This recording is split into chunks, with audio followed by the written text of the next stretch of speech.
A 62-year-old quadriplegic died, causing her daughter to call me with an impossible case she wanted me to solve. I reached out to you because I'm a longtime follower of your channel. Last week, my mother had passed away. My brother and I were organizing her affairs. We discovered that she had been a victim of a scam. Appeared to be a romance scam of some sort that had been going on almost 2 years, since December of 2023 is the earliest that we can find evidence of it. She ended up in this scam sending more than $10,000, $15,000 in Bitcoin, crypto, to a scammer who she believed to be a Hallmark actor. My brother and I are not familiar with Hallmark movies, so we didn't recognize the name of the person that was messaging her. She had been getting these messages pretty much since the day that she passed. Hey, where are you? I miss you. And then as the days went on, it started to get more pressing, like, hey, I'm worried about you. And then there were like romantic terms that started popping up, like, baby, I love you. Now, from the moment I heard this story, it was heartbreaking, but I also thought it could be impossible, and I didn't know if I'd cover it for the same reason I almost never cover romance scams, despite them being a $1 billion a year industry. It's because when a romance scam is done right, you can never find out who's behind it. But 3 things made Erin's case different. 1, she was organized and archived all her mother's emails and payments. 2, the scammer didn't seem to know that her mother was dead yet, which I thought we could use to our advantage. And 3rd, the scammer knew her mother was quadriplegic the whole time and exploited it.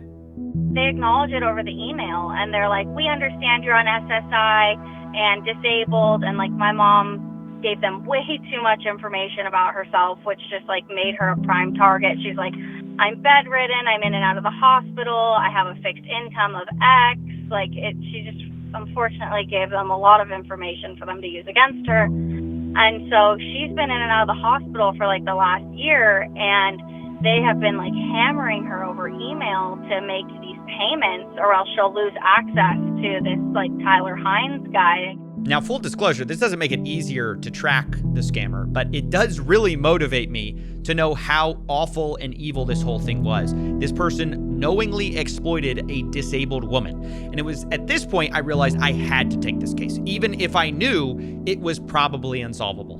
My dream here is to find the people responsible and go after them and expose them for what they're doing. Yeah, I support that fully. Yeah, and so it's just going to be a hunt. I mean, there's no promises because these people have basically had to mess up, which is not guaranteed. Yep. And then the second part of this is that if they haven't messed up, then what we're going to try to do is catfish them.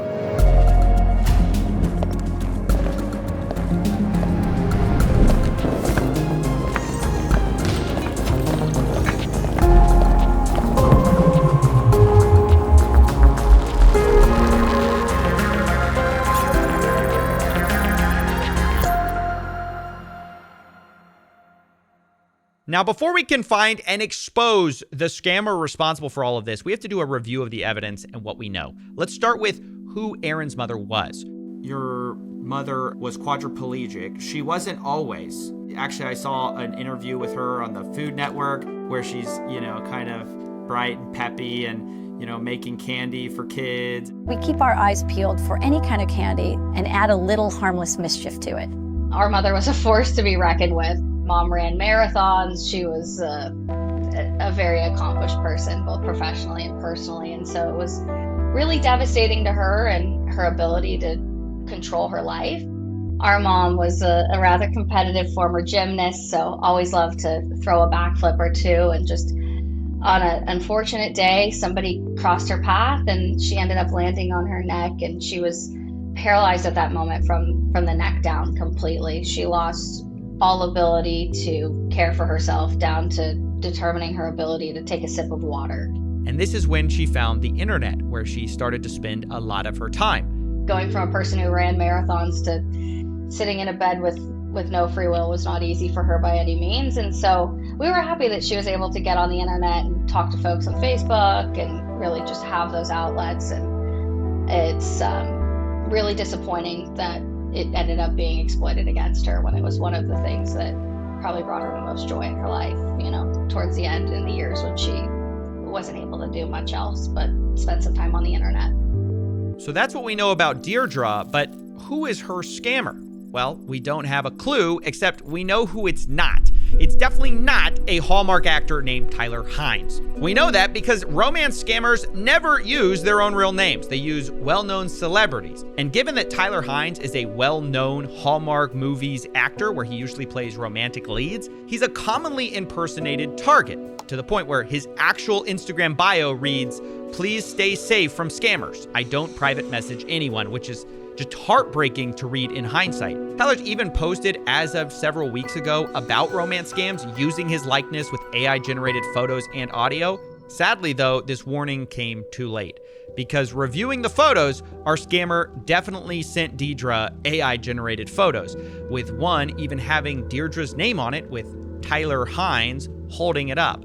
I also noticed the scammer used hospital photos of Tyler a lot, which I thought was weird, until I realized hospitals were a common subject between them, and it was a way to make Deirdre feel not so alone, because in their emails, Deirdre mentions the hospital and her disability constantly. Quote, "My challenge is that I'm a quadriplegic. I cannot use my hands. I don't have any other IDs with my up-to-date photo on it. Such are the issues of quadriplegics." How's that for the errant quadriplegic finger getting involved when it's not supposed to hit send yet? So the scammer was relating to her with AI-generated hospital photos of Tyler. They also used AI-generated audio of Tyler as well, trying to comfort her. "I know things feel heavy right now, but I'm here. We'll get through this together, step by step. You're not alone, and I love you more than words can say. Everything will be okay, I promise." And look, I know those of you who are on the younger side, maybe you wonder who could possibly fall for this. But before you ask that, you should know these scams are not quick and they're not actually simple. The scam started when Deirdre joined a Tyler Hynes fan club on Facebook, where dozens of scammer accounts were waiting. And from here, Deirdre was emailed by a Hallmark management account who tells Deirdre that they're offering special backstage access to actors for a license fee, and wanted to know if Deirdre was interested. She said yes, she's interested in connecting with Tyler, but before she could join, she was asked to sign an NDA, which sounds official, right? Businesses use NDAs. But of course, this wasn't Hallmark movies at all. This was still the scammer. And the point was to lower the chance of friends and family finding out about the scam, because she might feel that she's not allowed to tell them. Deirdre complied and explained this, quote, "Believe me, I have no interest in anyone becoming aware of this agreement." Now, Deirdre being disabled and unable to work, she didn't have enough money to pay for the license agreement up front, because she was on disability fixed income. She told this to the scammer, and they put her on a payment plan of $500 a month. Deirdre replied, "It's very expensive. I budgeted down to the penny for $500 a month. I am not this financially savvy.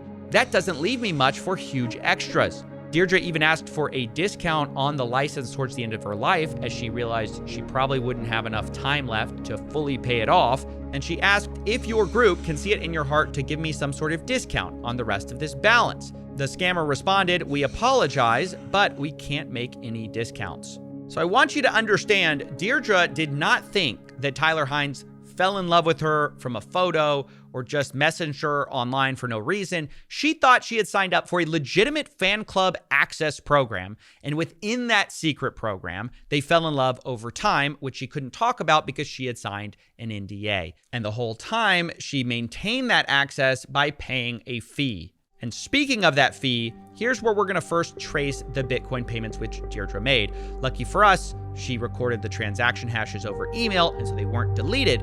But following the money, it looks pretty quickly like they go straight to a deposit address for an offshore exchange, which without government investigatory powers, we're kind of stuck here. And the same is true of Telegram, the messaging app, because we have their Telegram ID, but like nothing else, nothing that gives us a name. And that's basically all we have. We have an email handle, we've got some pictures, AI generated, some Bitcoin payments, and a Telegram account. Like I said, I didn't think it would go very far here. This is standard for romance scams. There's almost nothing to go on. And from here, it was pretty much straight to plan B, the catfishing. I didn't have a lot of other ideas. And my plan was to use the scammer's own greed against them, but with a little help from another YouTuber. A friend of mine, he does some like scam busting stuff. He's done some stuff before where he'll send some websites where they're gonna get crypto if they put in some information. And like one of the steps they have to do is they have to activate their webcam. And you know, sometimes websites will say that and people will just do it. they're so desperate to kind of get the Bitcoin. Now, if you don't know, I'm talking about the YouTuber Kit Boga, who's a famous scam catcher who does this all the time and catfishes these scammers. This is so you won't bother my family again. Why are you leaving? Why are you leaving? Luckily for me, he agreed to help us and lend us some of his scam catching tools. And so here was plan B in a nutshell. First, Aaron would send the scammer a picture of a fake Bitcoin receipt posing as her mother, who the scammer still believed was still alive. We would tell him that it was a lump sum payment for the rest of the license fee. It would have a unique code that when the scammer entered it on the special website, we would know it had to be them because no one else had the code, and then we would grab their IP. And that was just phase one, which honestly went perfect. Within moments, already the first IP log came in. It was from America, and then 4 more came in from Nigeria, which honestly isn't surprising because Nigeria is one of the romance scam capitals of the world. And finally, it geolocates us to the rough area we should be expecting here. But honestly, it's really not enough though either. We still don't have a name. We have really nothing except a general location. So here's where we went to phase 2, the unmasking. For this, Kit Boga had created a human verification CAPTCHA system. So once a scammer is on the page trying to claim their Bitcoin, they have to face a CAPTCHA to prove they're human, right? But this is not like any other CAPTCHA they've done before. It's like the number of bees in this picture. Honestly, it's just a 50-50 shot on whether or not they're going to get the answer right, so sometimes they do it again and again and again. They also have to hand draw things like this rat. Now, in a certain kind of way, this is kind of genius design because it makes the scammer feel like they're making progress on getting their Bitcoin. Because up next comes the hardest part, the toughest ask. The scammer is asked to prove they're human by turning on their camera. It's the final challenge before they'd unlock their Bitcoin. And this was a big moment because, again, the scammer has to voluntarily do this. No one can turn on their camera for them. So I wasn't honestly holding my breath. I thought there's no way until Kit Boga sent me a photo. No way. He actually gave us photos and videos, multiple videos of himself. And I immediately wanted to show it to Deidre's children, Aaron, and at this point her brother had joined Duncan as well, and I wanted to let them know we had found their mother's scammer. This is also when I asked them if they wanted to take it a step further. This is what his face looks like. No way. Wow. This is the guy. That's the guy who stole $13,000 from your mother. Crazy. It's insane. What you guys want to do from here? We're gonna probably call him and confront him, and we can 3-way you in if you want to say something to this person, if you want to confront them. If not, that's totally fine. Well, first, thank you. Like, that's amazing what you've done, and the fact that you took our email cold and really put like so much effort into this, like, sincerely thank you. Because it was, our mother wouldn't have put it down, and she would be very proud that you were able to figure this out and unmask this person. So just want to say from the bottom of our hearts, thank you. Yeah, seriously, thank you. Number 2, yes, would love the opportunity to say something to the scammer. All right, this is where we get to phase 3 of the unmask. I didn't think it would make it this far, to be honest, so I was kind of flying blind, but my basic plan was to let Aaron speak to her mother scammer, and then also my dream goal was to get this guy's government ID so he could report him to the proper authorities with a name and an address. The idea was to let the scammer think he was really close to getting all this new money. But I would tell him, look, before we can release the rest of it, your account is frozen pending an KYC review. And here's how that went. Hello, welcome to my coin. How can I help you? Hello? Yeah, hello? Are you there? Hello? Yeah, because I'm calling concerning a pending withdrawal on my wallet. Okay, excellent. I can help you with that. Can I start with your name? Okay. Okay, I'm David. Sorry, you said your name is David? Yeah. Okay, David. And can I verify there should be a 6-digit PIN on your dashboard? Can you verify that for me? Okay, that is 415331. Okay, 1 second. I'm muted right now. He's so good at this. Excellent. I have your account pulled up. What seems to be the problem? Okay, I'm trying to make withdrawal to an external wallet. Going through still pending. Okay, so it looks like because it's an external wallet, I have to transfer you to my manager. If you hold on just 1 second, I'll place you in a brief hold, and then I'll put you on with my manager, okay? Okay. All right, thank you.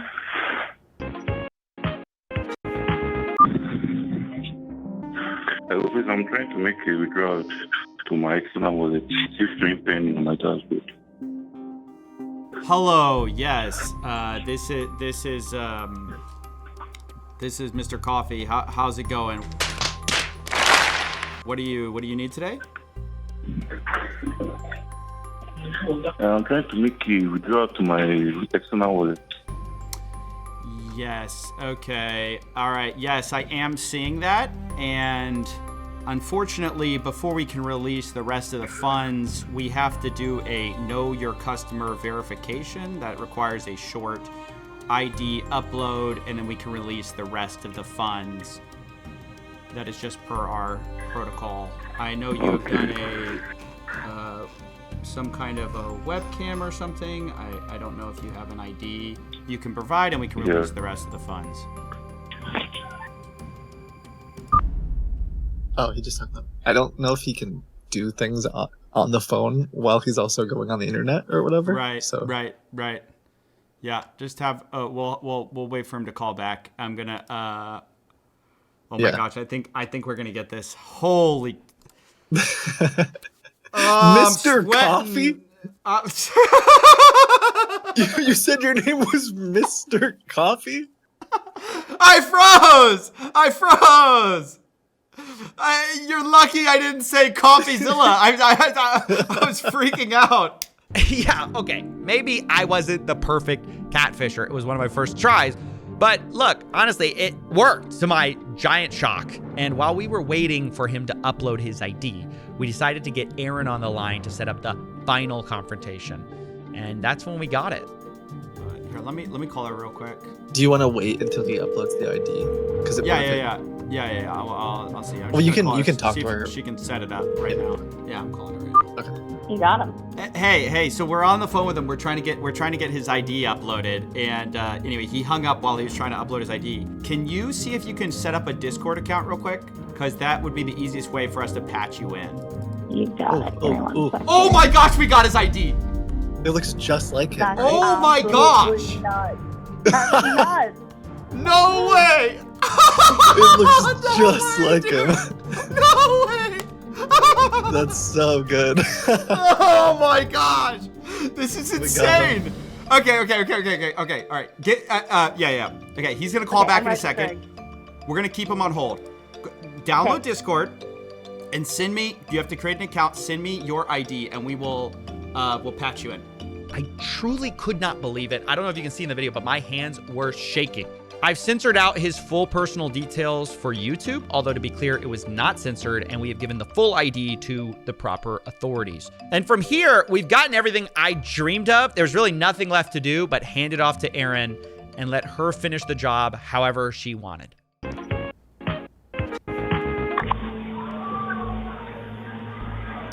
Hello, this is Mr. Coffee. Who am I speaking to?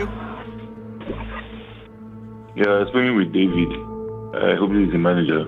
Oh, David, yes, this is the manager. It looks like actually we have a flag on your account. Hold on, I have to pass it to the vice president here. Actually, she's in charge of anti-scam prevention. Hold on 1 second. I'm just gonna patch her in real quick. Hey, David? Yeah. David, are you there? Hey, David. Or should we call you Yeah, Tyler I'm here. Hines, David? Because we've seen your extensive messaging impersonating Mr. Tyler Hines. And we see here you've actually defrauded a woman in the United States who is a quadriplegic bed-bound individual out of more than $15,000 just prior to her death.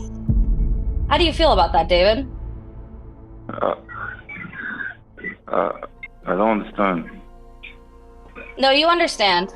You've been messaging and impersonating an actor and defrauding a woman who literally can't even do anything in her life beyond use her phone. can't give herself a drink of water. And you have pressured her and antagonized her into giving you money for almost the last 2 years. You tell her you pray for her, David. I pray for you. I'm an agent. I'm an agent. David, you're not an agent. You're I lying. am. I just provided my ID. I'm an agent. And what is your agency doing besides extorting and frauding vulnerable folks? That is not true. Then what are you doing, David? I was sent to receive a payment. I'm actually an agent. Okay, and if you're saying someone sent you and you're not the person responsible, who is? So I can't disclose that. Well, if you're not willing to disclose who you're working for and what you're doing, then it's you taking responsibility for defrauding a woman who is literally on her deathbed. I never did that. I didn't do any of that. You wouldn't have the information that you would, and you wouldn't be calling us here if it wasn't you, man. Do you believe in God? Yes, I do. Good, because I do too. And God does not look kindly on people who do what you do to vulnerable people. So if you want to get right with God, you should probably start by being honest. Oh, he didn't like that. He just hung up. Oh my god. Was I too Maybe intense? you, I'm sorry, guys. No. Maybe it's exactly whatever you needed to say. It was your moment. A great job. I thought you handled that beautifully. You obviously struck a chord at the end there. As soon as you said he better get right with his God, he hung up. So Yeah. Jeez, you guys, this is absolutely insane. Your work that you put into this, like, I can't thank you enough. Well, there you go. Honestly, she was so calm and collected while confronting this guy, even as he spun up these excuses. And I want to mention that despite claiming he wasn't the guy, not only did she get multiple missed calls from the scammer on Telegram after that, she texted me soon after, quote, "He just erased all of the Telegram messages. I think he connected the dots." Make sure you export the most recent Telegram accounts. That's the first thing he's gonna do is try to delete all that. Oh, I just got 3 missed calls from Mr. Tyler Hines on my mom's phone. Just now? Really? Yep.